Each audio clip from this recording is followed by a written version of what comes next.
முந்தானே முடிச்சில் அந்த விளக்கு வச்ச நேரத்தில் பாட்டில் அந்த பிகினிங்கில் ஒரு தாத்தா பாட்டி வருவாங்க. அப்போ அவங்க ஏதோ ஆர்டிஸ்ட்டுன்னு தான் நான் நினச்சிருந்தேன். ஏன்னா அவ்வளோ அழகாக அவ்வளோ லட்சணமாக இருந்தாங்க 2 பேரும். பட் அந்த ஊரில் இருக்கிற தாத்தா பாட்டி அவங்க அதுக்கப்புறம் அந்த வயசில் பிஸி ஆகிட்டாங்க. எந்த இடத்துல காது குத்துறதுனாலும் கல்யாணம்னாலும் ஒரு வயசுக்கு வந்த சடங்கு நடத்தணுன்னாலும் இவங்கள லட்சணமாக கூப்பிட ஆரம்பித்து அவங்க சாகிற வரைக்கும் பிஸியாக இருந்து இறந்தாங்க. சினிமாவினுடைய மேஜிக் அதுதான்.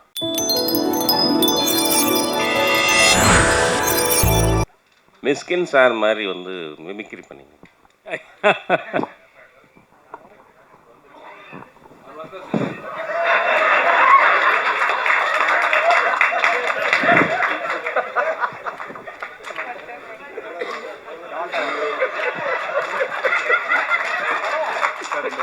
சார் ஷூட்டிங் ஸ்பாட்ல மிஷ்கின் சார் எப்படி பேசுவாரோ அது மாதிரி 2 வார்த்தை நீங்க பேசி காமிங்க சார்.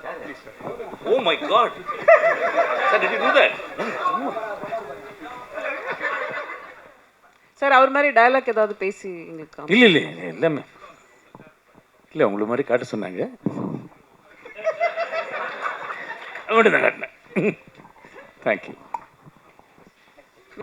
ஜெயராம் சார், சார் அரசியல் கேட்க மாட்டோம், ஆனால் ஒரே ஒரு டீட்டெயில் மட்டும் கேட்குறோம். இங்கே சார் இந்த மிஸ்கின் சார் பாண்டியராஜ் சார்லாம் பன்னீர் சோடான்னு பேசினாங்க. உங்களுக்கு புரிஞ்சுதா? உங்கள் பக்கத்தில் நீங்கள் எவ்வளோ பெரிய ஆள், உங்களை வந்து அந்த மாதிரி பன்னீர் சோடா கூப்பிடுறதுக்கு வைக்கிறதுக்கு மிஸ்கின் சார் கூப்பிட்ருக்காரா? இல்லை சார், இது வரைக்கும் என்ன பன்னீர் சோடா கூப்பிடல. என்னன்னா நானும் பன்னீர் சோடா விட்டு ரொம்ப நாள் ஆச்சு, அதனால நினைக்கிறேன் கூப்பிடுறதில்ல. பாண்டி ஜெயராம் சார், சார் இங்கே சார் ரொம்ப நாளுக்கு அப்புறம் வந்து மேடம் கூட நடிக்கிறீங்க. அந்த பாண்டிங் எப்படி இருந்தது? ஏன்னா ஃபஸ்ட்டு மாதிரியே வந்து அவங்க டோட்டலாகவே மாறிட்டாங்க, ரொம்ப அமைதியாக பேச ஆரம்பிச்சிட்டாங்க. முதல்ல வந்து ரொம்ப கரெக்டாக வந்து கேள்வியெல்லாம் கேட்பாங்க. இப்போ வந்து எல்லாமே டோட்டலாக சரிப்பா எல்லாம் நம்ம பசங்க தானே பார்த்துக்கலாம்னு சொல்லிட்டாங்க. இப்போ எப்படி இருக்குது அந்த பாண்டிங்கு? இல்லை, நாங்கள் கிட்டத்தட்ட இப்போ கடந்த 40 வருஷங்களாக நிறைய படங்கள் 25 படத்துக்கு மேலே ஹீரோயினாக பண்ணியிருக்கோம். எந்த இடத்துல இந்த கிவ் அண்ட் டேக் மாதிரி எந்த இடத்துல நம்ம எந்த ரியாக்ஷன் போட்டால் உருவசி அதை எப்படி திருப்பி ரியாக்ட் பண்ணுவாங்கிறது அது இத்தனை படங்கள் பண்ணதுனால நிறைய தெரியும். நாங்கள் சேர்ந்து நடித்த படங்கள்லேயே 6 படத்துக்கு ஸ்டேட் அவார்டு வாங்கியிருக்காங்க மலையாளத்தில்.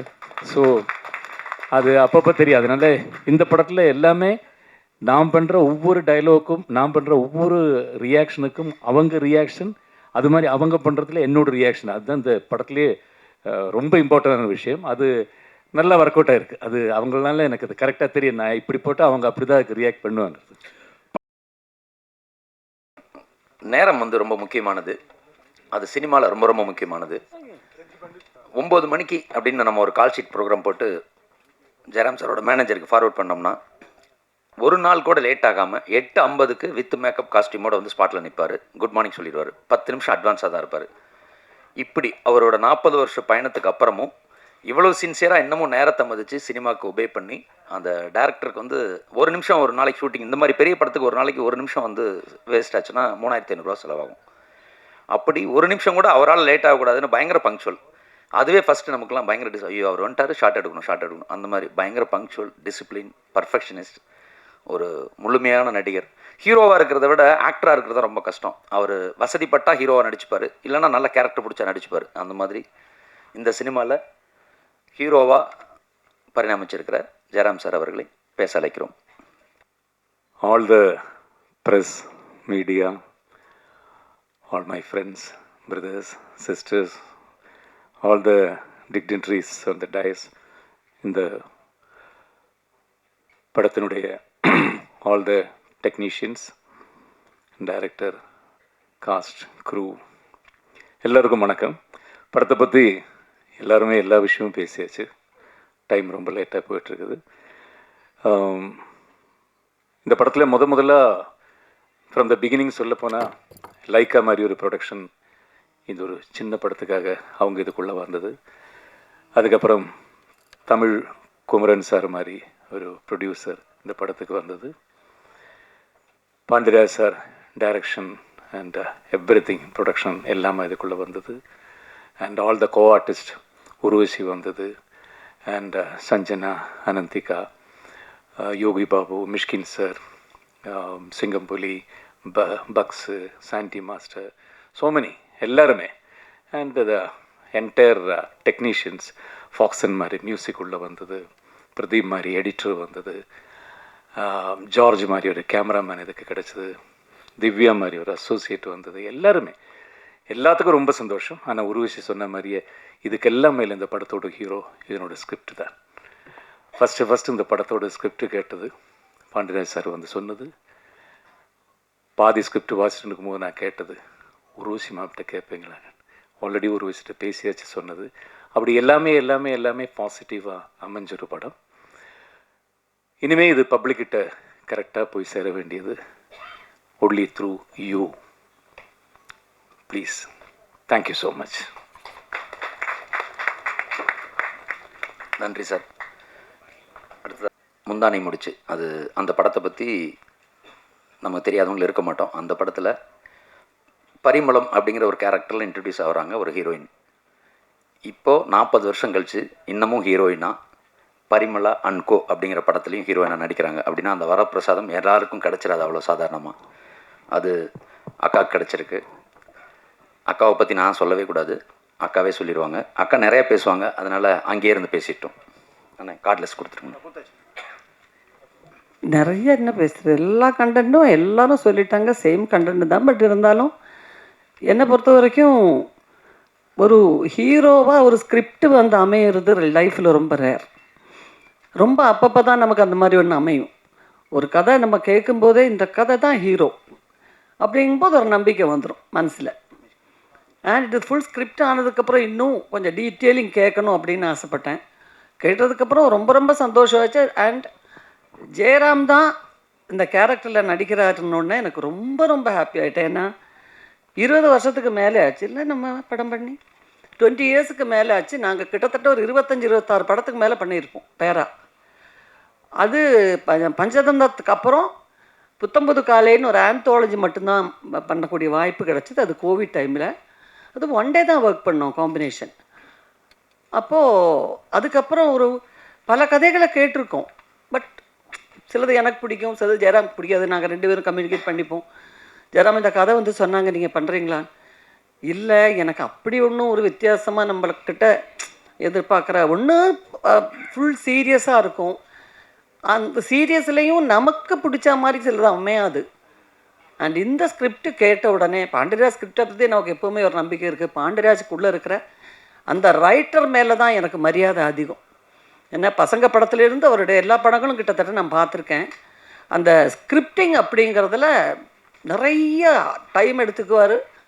அண்ட் சாதாரணமாக எப்போவுமே சொல்லுவாங்க, மலையாள படம் கம்மியான நாட்களில் ரொம்ப நல்ல குவாலிட்டி உள்ள படங்களை எடுத்துடுவாங்க, ரொம்ப சீக்கிரம் எடுத்துடுவாங்க. இப்போவும் சிங்கிள் ஷெட்யூல் 45 நாள், 47 நாள், 50 நாள். ஆனால் மலையாள படத்தை விட ஸ்பீடாக நான் ஒரு படம் ஒர்க் பண்ணது இந்த படம் தான் சமீபத்தில். எப்போ ஸ்டார்ட் பண்ணாங்க, எப்போ முடித்தாங்க, எனக்கு ஒரே அதிசயம். முடிஞ்சிடுச்சா ஷூட்டிங்? என்னால் மட்டும்தான் பல நேரங்களில் கோஆப்ரேட் பண்ண முடியாத சூழ்நிலை ஏற்பட்டிருக்கு. ஏன்னா மலையாளம் அதிகமான படங்கள் பண்ணுறதுனால அங்கே இருந்து ட்ராவல் பண்ணிக்கிட்டே இருக்கணும் நான். ஸோ அந்த ஒரு கஷ்டம் எனக்கு இருந்துச்சு. பட் அதுக்கு நடுவில் எப்படியோ சமாளித்து பல நேரங்களில் நான் வந்திருக்கேன். ஒவ்வொரு நாள் ஷூட்டிங்கும் இவங்க எல்லாரும் சொன்ன மாதிரியே ஒவ்வொரு நாள் ஷூட்டிங்கும் எனக்கு அவ்வளோ என்ஜாய் பண்ணுற மாதிரி இருந்துச்சு. ஏன்னா ஒரு கண்டென்ட் நல்லா இருக்குது, ஒரு கதை, கேரக்டர் எல்லாம் கிட்டத்தட்ட ஒரு 60% பக்காவாக இருந்துச்சுன்னா நம்ம அதில் நம்ம கொஞ்சம் இன்புட்டு, நம்ம இம்ப்ரவைசேஷன் அது ரொம்ப பிடிக்கும் நமக்கு. ஸோ அதனால் நாங்கள் 2 பேரும் பேசிப்போம். ஒரு சீன் கூட நாங்கள் 2 பேரும் இது வரைக்கும் ஆக்ட் பண்ணதில் ரிப்பீட்டேஷனாக எங்களுக்கு ஃபீல் ஆகலை. கிட்டத்தட்ட எல்லா படங்களுமே ஃபேமிலி ஓரியன்ட் படங்கள் தான் நாங்கள் பண்ணியிருக்கோம். ஆனால் அதில் இருக்கிறது ஏதாவது நேச்சுரலி வந்து நமக்கு அப்படியா வந்துடும். சில சீன்ஸ் எல்லாம் ஒரு குடும்பத்தில் ஹஸ்பண்ட் அண்ட் ஒய்ஃபு, குழந்தைங்க, அது இதுன்னு போது ஏதாவது நமக்கு வந்து ரிப்பீட்டேஷன் வரும். பட் எனக்கு தெரிஞ்ச எதுவுமே ரிப்பீட்டேஷன் இல்லை. ஒரு சீன் கூட ஐயோ நம்ம அந்த படத்தில் பண்ண மாதிரியே இருக்குல்ல அப்படின்னு சொல்கிற மாதிரி ஒரு சீன் கூட அமையலை. அந்த அளவுக்கு நான் என்ஜாய் பண்ணியிருக்கேன். இவங்க 2 பேர் கூட அவந்திகா கூடவும் அனந்திகா கூடவும் சஞ்சனா கூடவும் ஒர்க் பண்ணது நாங்கள் ஒரு 2வது நாள் 3வது நாள்லேருந்து மறந்தாச்சு நாங்கள் எல்லோரும் ஆர்டிஸ்ட்டு ஆக்ட் பண்ண வர்றோங்கிறது. And Tamil Kumaran sir, Mysskin sir எவ்வளோ நல்ல டைரக்டர் மிஷ்கின்கிறது உங்களை எல்லாருக்கும் தெரியும். ரொம்ப வித்தியாசமான சிந்தனை உடையவர். நல்ல ஒரு கிரியேட்டர். அவருக்குள்ள இப்படி ஒரு நல்ல ஆக்டர், அதுவும் ஹியூமர் டைமிங் உள்ள ஒரு ஆக்டர் இருக்குன்னு இந்த படத்துக்கு அப்புறம் தான் எனக்கு தெரிஞ்சுது. எங்கள் காம்பினேஷனில் பிரமாதமான ஒரு சீக்வன்ஸ் அமைஞ்சிருக்கு. அதில் நல்லா நடிச்சிட்டாரு, பிரமாதமாக நடிச்சிட்டாரு. அண்டு நல்ல கேஸ்டிங்கில் பாண்டிராஜ் 100% அவர் சக்ஸஸ் ஆகிட்டாருன்னு தான் சொல்லணும். ஒரு ஆர்டிஸ்ட் கூட ஒரு ராங் சாய்ஸ் அப்படின்னு சொல்கிறதுக்கு இல்லை. நீங்கள் ட்ரெய்லர் கூட பார்த்துருப்பீங்க, ஒரு லேடி கேரக்டர் இப்படியே வர்றது. அவங்க யார், எப்படி அவங்க ஆக்ட் பண்ணாங்க, ஒரு ட்ரெய்லரை வந்து அந்த சீனே அசத்துற அளவுக்கு அவங்க ஆக்ட் பண்ணது எப்படிங்கிறதெல்லாம் டைரக்டர் சொல்லுவார், நீங்கள் கேட்டுக்கோங்க. அதுதான் முந்தானே முடிச்சில் அந்த விளக்கு வச்ச நேரத்தில் பாட்டில் அந்த பிகினிங்கில் ஒரு தாத்தா பாட்டி வருவாங்க. அப்போ அவங்க ஏதோ ஆர்டிஸ்ட்டுன்னு தான் நான் நினச்சிருந்தேன். ஏன்னா அவ்வளோ அழகாக அவ்வளோ லட்சணமாக இருந்தாங்க 2 பேரும். பட் அந்த ஊரில் இருக்கிற தாத்தா பாட்டி அவங்க அதுக்கப்புறம் அந்த வயசில் பிஸி ஆகிட்டாங்க. எந்த இடத்துல காது குத்துறதுனாலும், கல்யாணம்னாலும், ஒரு வயசுக்கு வந்த சடங்கு நடத்தணுன்னாலும் இவங்கள லட்சணமாக கூப்பிட ஆரம்பித்து அவங்க சாகிற வரைக்கும் பிஸியாக இருந்து இறந்தாங்க. சினிமாவினுடைய மேஜிக் அதுதான். அதில் யார் எப்போ அறிமுகமாகணும், எப்படி வரணும், அவங்க எந்த நிலைமைக்கு வருவாங்கன்றதெல்லாம் சொல்லவே முடியாது. நான் இங்கே வந்திருந்த காயத்ரியை, நான் சாண்டி மாஸ்டருடைய அம்மாவை ஆக்ட் பண்ணுறேன் காயத்ரி. அவங்கள நான் ஜேபேபி படத்தில் இப்போ நம்ம எல்லாரும் தான் இருந்தோம். இதே மாதிரி ஜேபேபியோட ப்ரெஸ் மீட் இருந்துச்சு. அதில் இந்த மென்டல் ஹாஸ்பிட்டலில் ஒரு சின்ன கேரக்டர் பண்ணாங்க. அந்த கேரக்டர் பண்ணும்போதே நான் நினச்சேன் இவங்க வந்து ரொம்ப நல்ல லெவலுக்கு வந்துடுவாங்க. அவ்வளோ டெடிக்கேஷன் இருந்துச்சு. ஒருத்தர் ஆக்ட் பண்ணணும்னு எடுக்கிற அந்த ஒரு தன் வேலையில் எடுக்கக்கூடிய முயற்சியை தான் நம்ம முதல்ல பாராட்டணும். அவங்க நம்மள மாதிரியே பர்ஃபெக்டாக பண்ணுறாங்களாங்கிறது அப்புறம். ஸோ அதில் எல்லாருமே சாண்டி மாஸ்டரை நான் லோகா படத்திலே பார்த்துட்டு நான் அசந்துட்டேன். என் பொண்ணு அவரோட பெரிய ஃபேன். அவள் தான் எனக்கு படம் போட்டு காமிச்சம்மா, சினிமாவில் வந்து டான்ஸ் மாஸ்டராக ஒர்க் பண்ணுறாருலம்மா, அவர் ஆக்ட் பண்ணியிருக்காரு, அவர் தான் வில்லன். நான் சொன்னேன், ஏற்கனவே சாண்டிக்கும் எனக்கும் காம்பினேஷனில் ஒரு பிரமாதமான ஒரு கதை வந்துச்சு. அன்றைக்கே படம் பண்ண முடியல. அது நல்ல ஒரு கதையாக கூட இருந்துச்சு. அப்புறம் ரொம்ப தற்செயலாக இந்த கேரக்டர் வந்துச்சு. பட் எங்கள் காம்பினேஷன் ரொம்ப நல்ல சீக்வன்ஸ் அமைஞ்சதெல்லாம் நீங்கள் இதை பார்த்தீங்கன்னா தெரியும் எந்த அளவுக்கு அவர் அந்த கேரக்டர் பண்ணியிருக்காருங்கிறது. அப்படி ஒவ்வொருத்தரும் யோகி பாபுவை வந்து நிறைய படம் நாங்கள் பண்ணியிருக்கோம் காம்பினேஷன். பட் இதில் ரொம்ப வித்தியாசமாக இருக்கும். காமெடி மட்டும் இல்லை, அந்த சீரியஸாக எல்லாமே கலந்துருக்கிற ஒரு கேரக்டர் யோகி பாபு. இது நீங்கள் சமீபத்தில் பாபு அந்த மாதிரி ஒரு படத்தில் பார்த்துருப்பீங்களான்னு சொல்ல முடியாது, அந்த மாதிரி. அண்ட் அல்டிமேட்டாக சொல்லணுன்னா தமிழ்குமரன் சார் இது வரைக்கும் என்கிட்ட ஒரு வார்த்தை விட நானாக கேட்பேன், தமிழ் எப்படி போயிட்டுருக்கு, ஷூட்டிங்கெல்லாம் நல்லா போயிட்டுருக்கான். நான் அதிலெல்லாம் எதுலேயுமே தலையிடுறது இல்லை மேம். என்ன ஒரு கேரக்டர் பண்ண சொன்னாங்க. எப்போ பார்த்தாலும் ஒரு எலெக்ஷன், அந்த தயாரிப்பாளர் சங்க எலெக்ஷனில் இருப்பார், அந்த அவசரத்தில் இருப்பார். இல்லைன்னா நான் துபாய் போய்ட்டு வந்தேன் மேடம்னு. நான் சொன்னேன், உங்களுக்கு துபாயில் பெர்மனன்ட் வேலை கொடுத்துட்டாங்களா தமிழ்? இல்லை படம் எடுக்கிற வேலை இருக்கா அப்படின்னு. எனக்கு அந்த டென்ஷன் இப்போ நான் எடுத்துக்கிறதே இல்லை மேம், எல்லாம் அவரே பார்த்துக்குவார். பட் அதே மாதிரியே அவர் சொன்ன மாதிரியே கொஞ்சம் கூட ஒரு எல்லாருமே வைரல் ஃபீவர். அந்த படம் ஒரு சின்னதாக அந்த மிடில் கிளாஸ் குடும்பத்தில் இருக்கிற ஒரு சின்னதாக ஒரு வீட்டில் தான் ஷூட் பண்ணாங்க. அந்த வீடை ஃபுல்லாக அந்த பிளாக் கிளாத் வச்சு மூடி டே ஃபார் நைட் எடுப்பாங்க.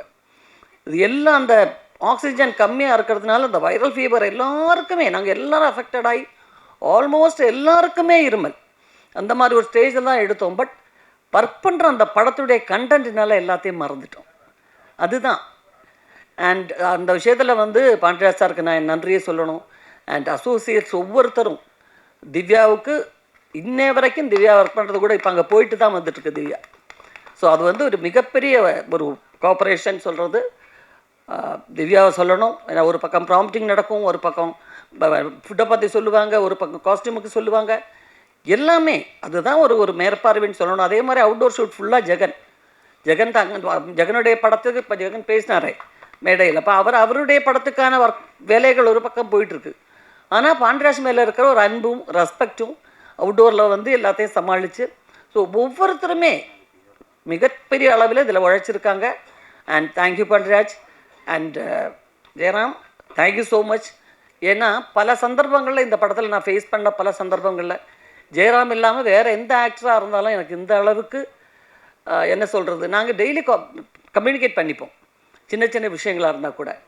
ஸோ ரொம்ப நாளைக்கு அப்புறம் எங்கள் காம்பினேஷனில் எங்களுக்கு நாங்கள் என்ஜாய் பண்ண படங்கிற முறையில் ஒரு பெரிய எதிர்பார்ப்பு இருக்குது. கண்டிப்பாக உங்கள் எல்லாருக்கும் பிடிச்ச ஒரு படமாக இருக்குன்னு தான் நான் நம்புகிறேன். நடிக்கிற எல்லா படமும் நல்லா வரணும்னு வேண்டிக்கிட்டு தான் வந்து நடிக்கிறோம். பட் இருந்தாலும் இந்த படத்தை ஸ்பெஷலாக சொல்கிறதுக்கு என்னென்னா, ஒரு ரைட்டருடைய மிகப்பெரிய உழைப்பு இந்த படத்தில் உங்களுக்கு தெரியும். அதனால தான் சொல்கிறேன். ஸோ எங்களால் முடிஞ்ச அளவுக்கு நல்லபடியாக பண்ணுறதுக்கு நாங்கள் முயற்சி பண்ணியிருக்கோம். உங்கள் எல்லாருடைய கோஆப்ரேஷன் தேவை. இப்போ நாங்கள்லாம் வந்த கரியரில் வந்த டைமில் படம் நடிச்சுட்டு போனால் போதும், அப்புறம் 100ஆவது நாள் விழாவுக்கு ஒரு ஷீல்டு கொடுப்பாங்க, அதோட முடிஞ்சு போச்சு. அந்த சினிமா சம்பந்தப்பட்ட ஒரு 4-5 மேகசின்ஸ் அவ்வளோதான் இருக்கும். பட் இப்போ இதை வந்து ஜனங்க மத்தியில் கொண்டு போய் ரீச் பண்ணுறதுக்கு உங்களுடைய எல்லாருடைய கோஆப்ரேஷனும் தேவைப்படுது. ஸோ அதை நல்லபடியாக நீங்கள் பண்ணி கொடுக்கணும். Thank you so much. ரொம்ப ரொம்ப நன்றி.